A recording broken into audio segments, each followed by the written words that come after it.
అమ్మినా పూలు అమ్మినా అనే డైలాగ్తో నిన్నటి దాకా సోషల్ మీడియాను షేక్ చేస్తుండే మాజీ మంత్రి మల్లారెడ్డి. కానీ ఇప్పుడు మల్లన్న మీరు ఏ పార్టీలో ఉన్నారు? బీఆర్ఎస్కు గుడ్ బై చెప్పి హస్తంతో చేయి కలుపుతారా లేక కారుతోనే ప్రయాణం చేస్తారా అన్న గుసగుసలు గుప్పమంటున్నాయి. మొన్నటి దాకా బీఆర్ఎస్లో హల్చల్ చేసిన మల్లారెడ్డి ఎందుకని ఆ పార్టీని అంటిముట్టినట్టుగా ఉంటున్నారు? సొంత పార్టీ మీటింగ్లకు వెళ్లకుండా సడన్గా సీఎం సభలో ప్రత్యక్షం అవ్వడం ఏంటి? అధినేత కేసీఆర్పై సీఎం విమర్శలు చేస్తుంటే అభ్యంతరం చెప్పకపోవడం ఏంటి? ఇదే ఇప్పుడు కారు పార్టీలో రగులుతో నగ్గి. ఇంతకు మల్లన్న మధ్యలో ఏముంది? జెండా మార్చి గేమ్ చేంజ్ చేయబోతున్నారా? ఒకవేళ పార్టీ షిఫ్టింగ్ ఉంటే ముహూర్తం ఎప్పుడు? బయట జరుగుతున్న ప్రచారంపై మల్లన్న రియాక్షన్ ఏంటి? What the story?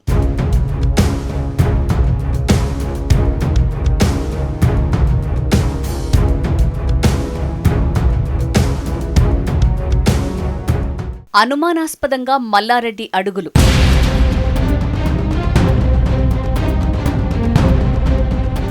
కాంగ్రెస్కు దగ్గరవుతున్నారన్న ప్రచారం.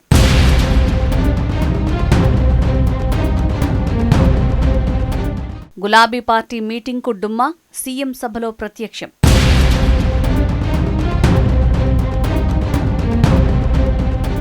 పార్టీ మారే ప్రచారాన్ని ఖండించిన మల్లారెడ్డి.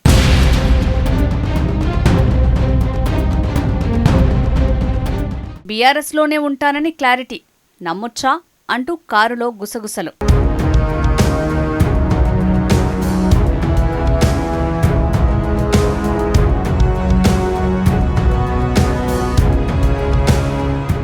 మాజీ మంత్రి మేడ్చల్ నియోజకవర్గ బీఆర్ఎస్ ఎమ్మెల్యే మల్లారెడ్డి పొలిటికల్ అడుగులు అనుమానాస్పదంగా మారాయి. బీఆర్ఎస్ ఎమ్మెల్యే అయినప్పటికీ గత కొన్ని రోజులుగా ఆయన ఆ పార్టీకి దూరంగా ఉండటం ప్రస్తుత ప్రచారానికి బలం చేకూర్చుతోంది. బీఆర్ఎస్ అధికారంలో ఉన్నప్పుడు అధికారం పోయి ప్రతిపక్షంలోకి వచ్చిన కొన్ని రోజుల వరకు కూడా కారు పార్టీలో మల్లారెడ్డి యాక్టివ్ రోలే పోషించారు. కేసీఆర్ను తెగ పొగిడేవారు. కానీ ఏమైందో ఏమో కానీ సడన్గా సైలెంట్ అయ్యారు. ఎప్పుడూ ఫుల్ జోష్తో మీడియాలో కనిపించే మల్లన్న ఇప్పుడు సడేసప్పుడు లేకుండా ఉంటున్నారు. గ్రేటర్ పరిధిలో పలు వ్యాపార సంస్థలు ఉండటంతో వాటి కోసం కాంప్రమైజ్ అయి పార్టీ జెండా మార్చేందుకు సిద్ధమయ్యారన్న వార్తలు గుప్పుమంటూ వస్తున్నాయి. వీటికి తోడు నియోజకవర్గాల సంఖ్య పెరిగితే తన కుటుంబ సభ్యులకు అవకాశం ఇవ్వాలని మల్లారెడ్డి కోరారని, అట్నుంచి ఎలాంటి రిప్లై రాకపోవడంతోనే పార్టీ వీడే ఆలోచనలో ఉన్నారన్న టాక్ నడిచింది. అధికారంలో ఉన్న కాంగ్రెస్ పార్టీలోకి వెళ్తున్నారని ఇటీవలి కాలంలో ఆ ప్రచారం జోరందుకుంది. అయితే దానికి మరింత బలమిచ్చేలా తన నియోజకవర్గంలో జరిగిన సీఎం రేవంత్ సభలో మల్లారెడ్డి సైతం పాల్గొనడంతో హస్తానికి షిఫ్ట్ అయినట్టేనా అన్న వార్తలు ఒక్కసారిగా హల్చల్ చేశాయి.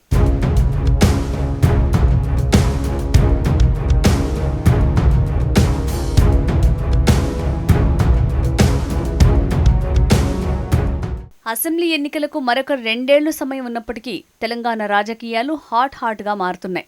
ప్రధాన రాజకీయ పార్టీలు ప్రజల్లోకి వెళ్తున్నాయి. రానున్న అసెంబ్లీ ఎన్నికల కోసం ఇప్పటి నుంచే రూట్ మ్యాప్ని రెడీ చేసుకుంటున్నాయి. ఇందులో భాగంగా ప్రధాన ప్రతిపక్షం బీఆర్ఎస్ దూకుడు పెంచింది. బీఆర్ఎస్ కీలక నేతలు కేటీఆర్, హరీష్లు నియోజకవర్గాల్లో సుడిగాలి పర్యటనలు చేస్తూ బీఆర్ఎస్ క్యాడర్లో జోష్ని నింపుతున్నారు. అయితే బీఆర్ఎస్కు సొంత పార్టీ నేతల తీరు కొంత తలనొప్పిగా మారిందట. మాజీ మంత్రి మేడ్చల్ ఎమ్మెల్యే మల్లారెడ్డి వ్యవహారం హాట్ టాపిక్గా మారింది. అనూహ్యంగా నిన్న ఘట్కేసర్లో అందశ్రీ స్మృతివనం భూమి పూజ కార్యక్రమంలో ముఖ్యమంత్రి రేవంత్ రెడ్డితో మల్లారెడ్డి వేదిక పంచుకోవటం చర్చనీయాంశంగా మారింది.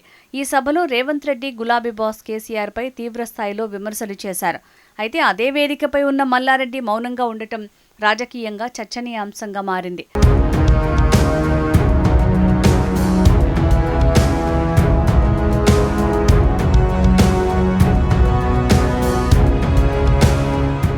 సీఎం రేవంత్ రెడ్డి కేసీఆర్పై విమర్శలు చేస్తున్నా మౌనంగా ఉండటంపై సోషల్ మీడియాలో బీఆర్ఎస్ నేతలు, క్యాడర్ తీవ్ర ఆగ్రహం వ్యక్తం చేస్తున్నారు. కేసీఆర్ గురించి రేవంత్ విమర్శలు చేస్తుంటే పక్కనే కూర్చున్న మల్లారెడ్డి కనీసం లేచి వెళ్లిపోయినా ప్రజల్లోకి పార్టీ పరంగా ఒక సందేశం వెళ్లేదంటున్నారు. అలా కాకుండా మౌనంగా కూర్చోవటం ఏంటని మల్లారెడ్డి వ్యవహార శైలిపై బీఆర్ఎస్ క్యాడర్ మండిపడుతోంది. ఈ నేపథ్యంలో మల్లారెడ్డిని బీఆర్ఎస్ నుంచి సస్పెండ్ చేయాలని డిమాండ్ చేస్తున్నారు. ఒక్క క్షణం కూడా మల్లారెడ్డిని పార్టీలో ఉండనివ్వొద్దని సోషల్ మీడియాలో పోస్టులు చేస్తున్నారు. ఇదిలా ఉంటే మల్లారెడ్డి వ్యవహారంపై బీఆర్ఎస్ ప్రధాన కార్యదర్శి ఆర్ఎస్ ప్రవీణ్ కుమార్ సైతం స్పందించారు. సీఎం సభలో మల్లారెడ్డి వ్యవహార శైలి తనకు చాలా ఆశ్చర్యం కలిగించిందని ఆయన పోస్ట్ చేశారు. రేవంత్ ఏం బ్లాక్మెయిల్ చేశాడని ఇప్పుడు మౌనంగా ఉన్నాం మల్లన్న అంటూ మరొక బీఆర్ఎస్ నేత క్రిషాంక్ పేరుతో ఉన్న ఎక్స్లో ప్రశ్నించారు. దీంతో మల్లారెడ్డి దారెటు అనే చర్చ నడుస్తోంది.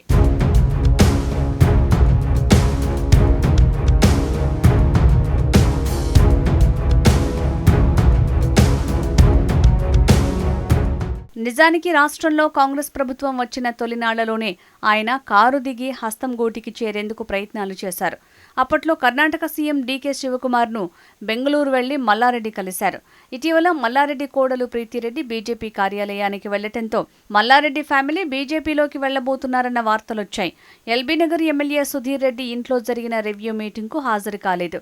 తెలంగాణ టీడీపీ అధ్యక్ష పదవి కోసం మల్లారెడ్డి ప్రయత్నిస్తున్నారన్న చర్చ కూడా నడిచింది. ఇదిలా ఉంటే శనివారం సరూర్ నగర్లో బీఆర్ఎస్ యువ సంగ్రామ సదస్సు జరిగింది.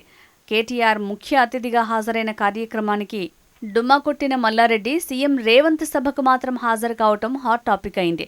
తన నియోజకవర్గంలో జరుగుతున్న కార్యక్రమం కావటం వల్ల ప్రోటోకాల్ ప్రకారం సీఎం సభకు హాజరయ్యారని భావించినప్పటికీ కేసీఆర్ను విమర్శిస్తుంటే మౌనంగా ఉండటం బీఆర్ఎస్ కార్యకర్తల ఆగ్రహానికి కారణమైంది.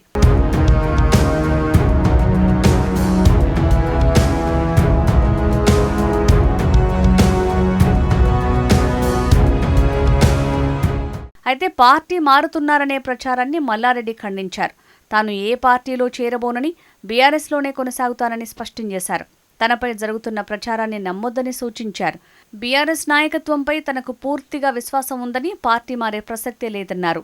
గులాబీ పార్టీ బలోపేతానికి గతంలో ఎలా పనిచేశానో ఇక ముందు కూడా అదే విధంగా పనిచేస్తానన్నారు.